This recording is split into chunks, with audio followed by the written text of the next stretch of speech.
শুরু করছি আরেক গল্পের পার্ট 5। আমিও ভাবলাম এই সুযোগটা কাজে লাগানো যাক।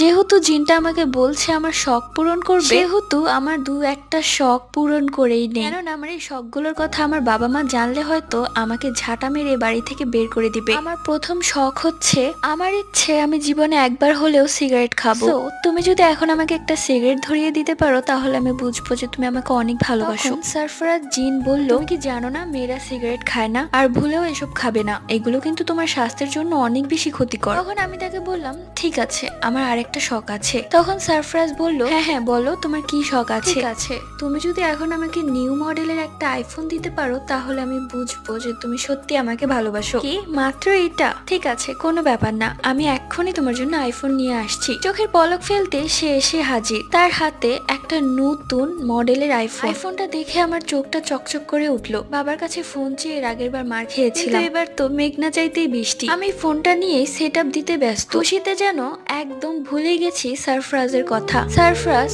আমার জন্য অনেকক্ষণ দাঁড়িয়ে থেকে এরপর গায়েব হয়ে যায়। আমারও আর ওর কথা মনে নেই। ফোনটা নিয়েই আমি সর্বপ্রথম ফেসবুক অন করলাম। বান্ধবীর থেকে শিখেছিলাম কিভাবে ফেসবুক অন করতে হয়। চট করে একটা ফেসবুক আইডি খুলে ফেললাম, নাম দিলাম আকাশের তারা। সাথে সাথে একটা ছেলে আমাকে ফ্রেন্ড রিকোয়েস্ট পাঠায়। আমি তো কোনো কিছু না ভেবেই সেই ছেলেটাকে অ্যাকসেপ্ট করে ফেলি। সাথে সাথে ছেলেটা আমাকে মেসেজ করে, তোমার নাম কি, তোমার বয়স কত, কোন ক্লাসে পড়ো, পরিবারে কে কে আছে, এইসব কথা। তাকে এক এক করে সব উত্তর দিয়ে যাচ্ছিলাম। আমার বেশ ভালোই লাগছিল ছেলেটার সাথে কথা বলতে। আমি ছেলের প্রোফাইল ঘুরে দেখলাম, ছেলেটা আসলেই খুব সুন্দর। সাথে সাথে ছেলেটা আমাকে ফোন দেয়। এরপর তো ছেলেটা আমার কণ্ঠ শুনেই পাগল হয়ে গেছে। তোমার গলার ভয়েসটা এতটাই সুন্দর যে আমার কানে বাজছে। সত্যি বলছি, এত সুন্দর ভয়েস আমি কখনো শুনিনি। আচ্ছা, আমরা কি রিলেশনে যেতে পারি? আমার অবশ্য ভালোই লাগছিল, মজা করছিলাম খুব, তাই আমিও হ্যাঁ বলে ফেলি। এরপর তো ছেলেটা আমাকে প্রায় ফোন দিত, মেসেজ দিত। আমি আমার ফোনটা সবসময় লুকিয়ে রাখতাম আর সাইলেন্ট করে রাখতাম যাতে কেউ না বুঝতে পারে। যদি বাবার কানে গিয়েছে তো আমাকে মেরেই ফেলবে। এমনি দিন চলতে লাগলো। সারফরাজ আসতো, এসে দেখতো আমি ব্যস্ত, আবার সে চলে যেত।